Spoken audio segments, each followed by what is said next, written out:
નમસ્કાર, જય હિન્દ, વંદે માતરમ વિદ્યાર્થી મિત્રો, તમારું સ્વાગત છે IS lifestyle academy daily current affair એનાલિસિસમાં, જ્યાં યુપીએસસી સ્પર્ધાત્મક પરીક્ષાની તૈયારી કરતા વિદ્યાર્થી માટે હું ડેલી બેઝ ઉપર ધ હિન્દુનું એનાલિસિસ કરાવું છું. વિદ્યાર્થી મિત્રો, આ એનાલિસિસનું નોટિફિકેશન તમને ટેલિગ્રામ અને વોટ્સઅપ ચેનલમાં મળી જશે. એની લિંક વિડીયોના ડિસ્ક્રિપ્શનમાં આપેલી છે. આ એનાલિસિસ તમે ફ્રીમાં એકેડમીની એપ્લિકેશન છે એની અંદર જોઈ શકો છો. એની લિંક પણ વિડીયોના ડિસ્ક્રિપ્શનમાં આપેલી છે. અને જો આ માહિતી તમે યુટ્યુબ ચેનલમાં જોઈ રહ્યા હો તો અવશ્ય આ માહિતી જો તમને ગમે તો આને લાઈક કરો. અન્ય વિદ્યાર્થી મિત્રો જે તૈયારી કરતા હોય એની સાથે આ માહિતીને શેર કરો. તમારા કોઈ પણ ડાઉટ છે કરંટ અફેર એનાલિસિસ રિલેટેડ કે પ્રિપરેશન રિલેટેડ, તો વિડીયોની કમેન્ટ બોક્સમાં કમેન્ટ કરો. તો એની અંદર હું તમને માહિતી આપવા ટ્રાય કરીશ અને જરૂરી લાગે તો વિડીયો લેક્ચર પ્રોવાઈડ કરીશ. વિદ્યાર્થી મિત્રો, આજે આપણે ડિસ્કસ કરવાના છીએ 17 ઓગસ્ટ ધ હિન્દુ એનાલિસિસ. પહેલી ન્યૂઝ છે એ છે Jammu and Kashmir election related. તો જમ્મુ અને કાશ્મીર જ્યારથી સ્ટેટમાંથી યુનિયન ટેરિટરી બની, આર્ટિકલ 370 આપણે રિમૂવ કર્યું, એ બાદ હવે ત્યાં જનરલ ઇલેક્શન થશે, જે જમ્મુ કાશ્મીર એસેમ્બલી ઇલેક્શન છે. ઇલેક્શન લઈને આપણા માટે અગત્યનું છે એ છે ઇલેક્શન કમિશન ઓફ ઇન્ડિયા, જે કોન્સ્ટિટ્યુશનલ બોડી છે. જીએસ પેપર 2 માટે મોસ્ટ આઈએમપી ટોપિક છે. બેઝિકલી જમ્મુ કાશ્મીર સાથે ઘણી બધી બાબતો જોડાયેલી છે. એમાંની એક જે સૌથી અગત્યની બાબત હતી એ હતી આર્ટિકલ 370. બીજી અગત્યની બાબત છે internal security point of view, એ છે ટેરરિઝમ. ટેરરિઝમ આપણા જીએસ પેપર 3 ઇન્ટરનલ સિક્યુરિટીનો મોસ્ટ આઈએમપી ટોપિક છે. બોર્ડર સિક્યુરિટી અને ટેરરિઝમ એની આડે આપણે કઈ રીતે ડીલ કરીએ છીએ, શું સમસ્યા હતી જમ્મુ કાશ્મીરની, કઈ રીતે આપણે એને દૂર કરીને હવે ત્યાં સામાન્ય ઇલેક્શન થાય છે. ઇલેક્શન નક્કી કરવા માટે ઇલેક્શન કમિશન ઓફ ઇન્ડિયા છે જે રાજ્યના ઇલેક્શન કરાવે છે. બેઝિકલી મેં તમારી સાથે ડિસ્કશન કરેલી હતી ભૂતકાળમાં કે બે કમિશન હોય છે. એક હોય છે ઇલેક્શન કમિશન ઓફ ઇન્ડિયા અને એક હોય છે સ્ટેટ ઇલેક્શન કમિશન. દરેક રાજ્યનું હોય છે. સ્ટેટ ઇલેક્શન કમિશન માત્ર પંચાયત અને મ્યુનિસિપાલિટીના ઇલેક્શન કરાવે છે. બાકી તમામ ઇલેક્શન કમિશન ઓફ ઇન્ડિયા કરાવે છે. ઇલેક્શનની ડેટ જાહેર કરે, ઇલેક્શન પહેલા નામાંકન કરે, ઇલેક્શન કરાવરાવે, ઇલેક્શન જીત્યા બાદ એ પોલિટિકલ રિપ્રેઝન્ટેશન કરશે જે ઇલેક્શન જીતશે એ. તો આ મોસ્ટ ટાઈમ ટોપિક છે આપણા માટે. જીએસ પેપર 2 અને જીએસ પેપર 3 બંને point of view Jammu Kashmir. Article 370 is also important and election in Jammu and Kashmir is most important. National film fare એવોર્ડમાં અલગ અલગ એક્ટર ને અંદર અલગ અલગ ફિલ્મ અને જે કેટેગરી એ વાઇઝ એવોર્ડ મળેલા છે. યુપીએસસી પોઈન્ટ ઓફ વ્યૂ આ ઇમ્પોર્ટન્સ ધરાવતું નથી, પણ other state exam and other central એક્ઝામમાં આ ઇન્ફોર્મેશન પૂછાઈ શકે છે. તો ડિપેન્ડ ઓન યોર પ્રિપરેશન તમે આ ઇન્ફોર્મેશન તૈયાર કરી શકો છો. બેઝિકલી સાઉથની ફિલ્મ એક તો કંતારા છે, પછી અટમ છે. મૂવી તમે ના જોયા હોય તો ખાસ જોજો, બહુ સારા ફિલ્મ છે. ગુજરાતીની કચ્છ એક્સપ્રેસ છે અને એક્ટરમાં રિષભ શેટ્ટી અને અન્ય જે એક્ટરો છે એમને એમના સારા કામ માટે શું મળેલા છે, એવોર્ડ મળેલા છે. પછી આજના જ આપણે એનાલિસિસમાં ડિસ્કશન કરવાની છે એ છે એસએસએલવી. એ આપણે ડિટેલમાં જોશું. કમ્પેરિઝન જણાવીશ, કમ્પેરિઝન આપણે પૂછવાનું છે તો કમ્પેરિઝન આપણે ડિટેલમાં જોશું. હવે એક બહુ મહત્વનો ટોપિક છે. આ ટોપિક છે રાજસ્થાનની અરવલી જે રેન્જ છે એના માટે જીઓગ્રાફીમાં કવર થશે. જે geography with environment end current affair issue. તો જે અરવલી માઉન્ટેન રેન્જ છે એની અંદર ઇલીગલ માઇનિંગ તો તમને ખ્યાલ હશે, જેનું ગુજરાતી આપણે કહીએ છીએ ખનન. અને ઇલીગલનો મતલબ થશે લીગલ રીતે નથી થઈ રહ્યું, ઇલીગલ માઇનિંગ. એન્ક્રોચમેન્ટમાં અહીંયા વાત કરી છે હરિયાણા છે એ બેઝિકલી જે અરવલી માઉન્ટેન રેન્જ છે એનો જે ભાગ છે, બરાબર, એને એન્ક્રોચ કરે મતલબમાં લઈ લેવું. સામાન્ય રીતે ખેતરના સંદર્ભમાં વાત કરું તો બે ખેતરની વચ્ચેનો જે શેડો હોય છે, એન્ક્રોચમેન્ટ એટલે એક સાઈડથી કોઈ વ્યક્તિ એને સતત પોતાના સાઈડ એરિયા કરે, એને કહેવાય એન્ક્રોચમેન્ટ. અને ડિફોરેસ્ટેશન શું છે? તો જંગલ એરિયા હોય, જંગલ બનાવવાનું હોય એને કહેવાય ફોરેસ્ટેશન. મતલબ આપણે વૃક્ષો વાવી ફોરેસ્ટ કવર એરિયા વધારે. ડિફોરેસ્ટેશન મતલબ ઓલરેડી જે જંગલ છે, લાકડા છે, એને આપણે કાપી નાખીએ, ખુલ્લી કરી નાખીએ છીએ, એને કહેવાય ડિફોરેસ્ટેશન. હજી એક આની સાથે જોડાયેલો કોન્સેપ્ટ છે નેચરલ ગ્રીન વોલ સાથે સુસંગત, એ છે ડેઝર્ટિફિકેશન. રાજસ્થાનનું જે થાર ડેઝર્ટ છે એની એક વોલ છે અરવલી માઉન્ટેન રેન્જ. એ અરવલી માઉન્ટેન રેન્જના ઇલીગલ માઇનિંગ, એન્ક્રોચમેન્ટ, ડિફોરેસ્ટેશન થવાને લીધે શું થઈ રહ્યું છે? ડેઝર્ટ છે એનો એરિયા જે છે વધી રહ્યો છે. મતલબ ડેઝર્ટ આગળ વધે એના લીધે શું થશે? જે ઉપજાઉ જમીન હશે એ બિન ઉપજાઉ બનશે, ક્ષારીય બનશે. એને અટકાવવી જરૂરી છે. તો એના માટે જે પવનો ફૂંકાય છે. બીજું, આ વાત થઈ ગઈ નોર્મલ, આ વાત થઈ ગઈ કરંટમાં જે પ્રોબ્લેમ ચાલે છે એ પ્રોબ્લેમ રિલેટેડ. માઇનિંગને લીધે કાર્બન ફ્લક્સ છે, બરાબર, high rate of carbon flux. Carbon ફ્લક્સને લીધે ઓલરેડી ગરમી છે, ગરમીમાં વધારો થાય છે. અને આના લીધે એક જે મોન્સૂન રેન પેટર્ન છે એ ચેન્જ થઈ ગયું છે. મતલબ જ્યાં વરસાદ નતો પડતો ત્યાં વધારે પડે છે. એને લીધે સમસ્યા ક્રિએટ થાય છે. કારણ કે જ્યાં વરસાદ નથી પડતો હોતો ત્યાં ડ્રેનેજની કોઈ વ્યવસ્થા હોતી નથી, અને ત્યાં અચાનક વધારે વરસાદ પડી જાય, પૂર જેવી સ્થિતિ આવે, તો એ આપણને નુકસાન પહોંચાડે છે. અને આમ માઉન્ટેન રેન્જ આપણા માટે મોસ્ટ એમ્પી છે. તો ભારતની માઉન્ટેન રેન્જ, તો એમાં સૌથી વધારે જે અગત્યની જે છે એ છે હિમાલયન માઉન્ટેન રેન્જ. તમે આ જોઈ શકો છો, હિમાલયન માઉન્ટેન રેન્જ. પછી છે અરવલી માઉન્ટેન રેન્જ, ગુજરાતથી શરૂ થઈને દિલ્હી સુધી છે. પછી છે વિંધ્યા અને સતપુડા, વેસ્ટર્ન ઘાટ, નીલગિરી અને કાર્ડામોમ હિલ્સ, અને ઈસ્ટર્ન ઘાટ, બરાબર. અને નોર્થ ઇસ્ટમાં ગારોકાસી, ચેન્ત્યા. અન્ય પણ છે, પણ આ મહત્વની જે છે એ આપણા માટે આ છે. તો ઉત્તરની માઉન્ટેન રેન્જ અને દક્ષિણીય દ્વીપકલ્પીય માઉન્ટેન રેન્જ, અને એના બધા નામ, લોકેશન, એની સાથે જોડાયેલા એરિયા. તો આ માઉન્ટેન રેન્જ એ અગત્યનું છે. શું સમસ્યા છે? Aravalli mountain range. Aravalli mountain રેન્જમાં મેન જે શિખર છે એ છે ગુરુ શિખર, જે આવેલું છે માઉન્ટ આબુ. માઉન્ટ આબુ અને ગુજરાત અને રાજસ્થાનની બોર્ડર ઉપર છે માઉન્ટ આબુ. તમને ખ્યાલ જ હશે, તમે વિઝિટ કરી હશે કોઈ વખત, તમે ફરવા ગયા હશો તો આ ગ્રીન વોલ છે એ ધીરે ધીરે તૂટી રહી છે. કહેવાનો તાત્પર્ય સેમ છે, ગ્રીન વોલ છે એ ધીરે ધીરે તૂટી રહી છે અને બચાવવી જરૂરી છે.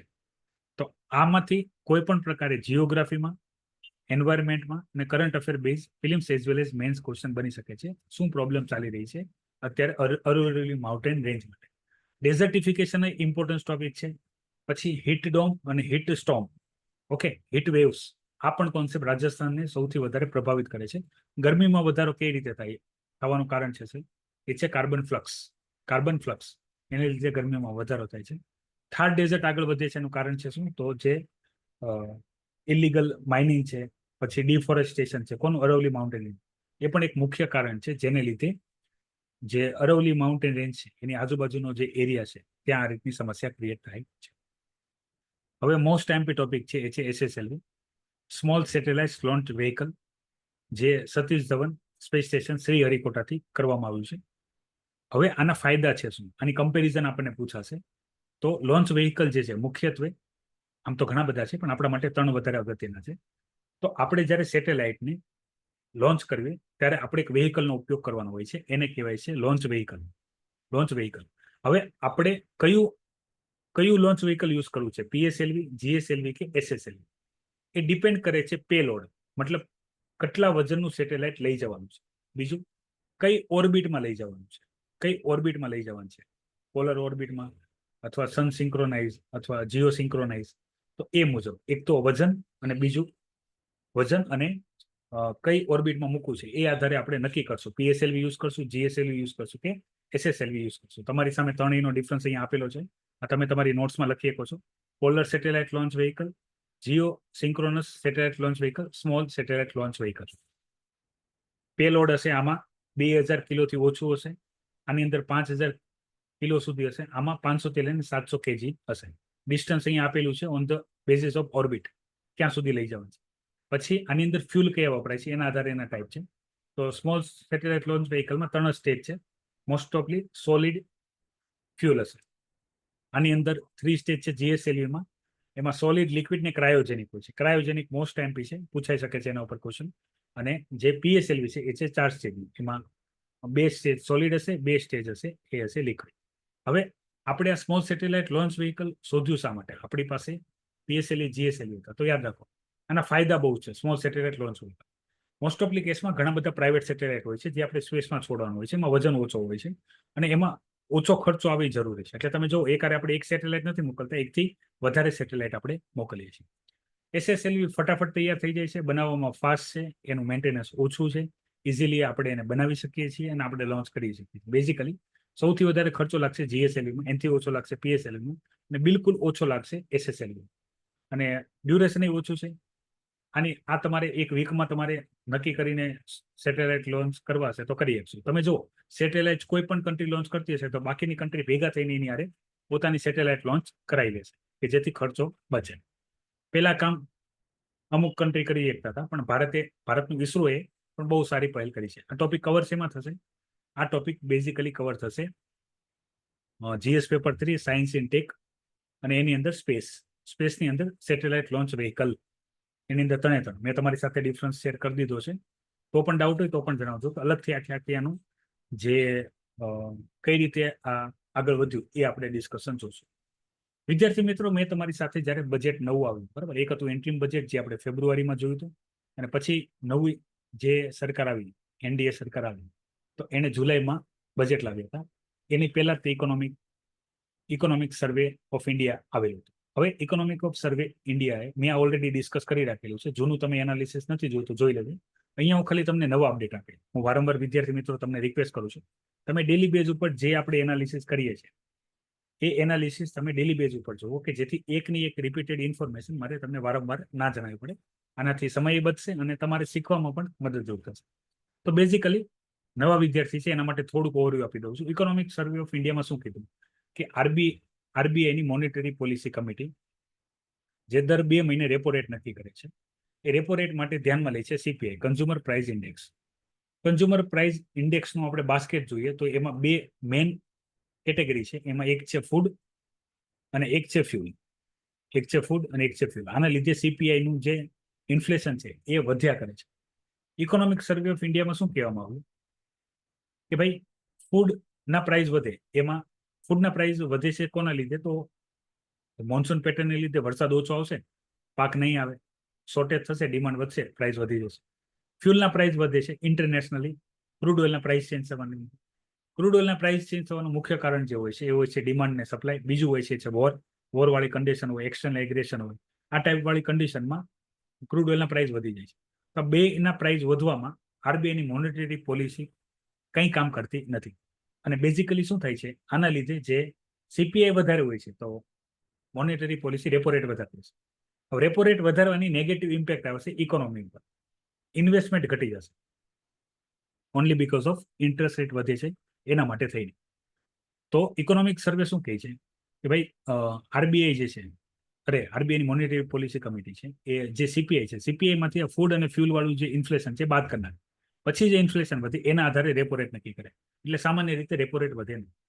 તો એના કાઉન્ટર આર્ગ્યુમેન્ટમાં RBIની મોનેટરી પોલિસી કમિટીનું એવું કેવું છે કે ફ્યુલના પ્રાઇસ વધશે ને તો એ ફૂડના પ્રાઇસ વધશે. કેમ? કારણ કે ખેતરથી ફૂડ માર્કેટમાં આવે ત્યાં સુધી ટ્રાન્સપોર્ટેશનથી આવશે. તો ફ્યુલના પ્રાઇસ ને આપણે જો કન્સિડર નહીં કરીએ તો ઇનડાયરેક્ટલી જે ફ્યુલના પ્રાઇસ ઇફેક્ટ કરે છે CPI ને, એ આપણે મોનિટર નહીં કરીએ. બીજું, માનીએ કે ભાઈ ફૂડ પ્રાઇસ ઉપર RBIની મોનેટરી પોલિસી ડાયરેક્ટ કોઈ ઇમ્પેક્ટ નાખતી નથી, પણ એ મોંઘવારીને કન્સિડર તો કરે છે. કારણ કે આપણે ઇન્ફ્લેશન કંટ્રોલ કોના માટે કરવાનું છે? તો એ ગ્રુપ માટે કરવાનું છે જે ગ્રુપ સૌથી વધારે ઇન્ફ્લેશનથી ગ્રસિત છે. એ છે middle class and poor, or below poverty, poor and middle class. તો આને બધી આ લોકોના હાઉસ હોલ્ડનો જે ખર્ચો છે એના મોટા ભાગનો ખર્ચો એ છે ફૂડ અને ફ્યુલ. તો એના માટે થઈને આપણે એને અલગથી કરી શકતા નથી, યાદ રાખજો. બેઝિકલી અહીંયા વાત કરવામાં આવે છે કોર ઇન્ફ્લેશન. તો કોર ઇન્ફ્લેશન શું છે? તો બેઝિકલી ઇન્ફ્લેશનમાંથી આપણે ફૂડ અને જે એનર્જી ફ્યુલ છે એ ઇન્ફ્લેશન બાદ કરી નાખીએ પછી જે વધે એને કહેવાય કોર ઇન્ફ્લેશન. તો કોર ઇન્ફ્લેશનને ધ્યાનમાં રાખીને, જો માત્ર કોર ઇન્ફ્લેશનને ધ્યાનમાં રાખીને આપણે રેપો રેટ નક્કી કર્યા કરશું તો લગભગ રેપો રેટમાં કોઈ ચેન્જીસ આવશે નહીં.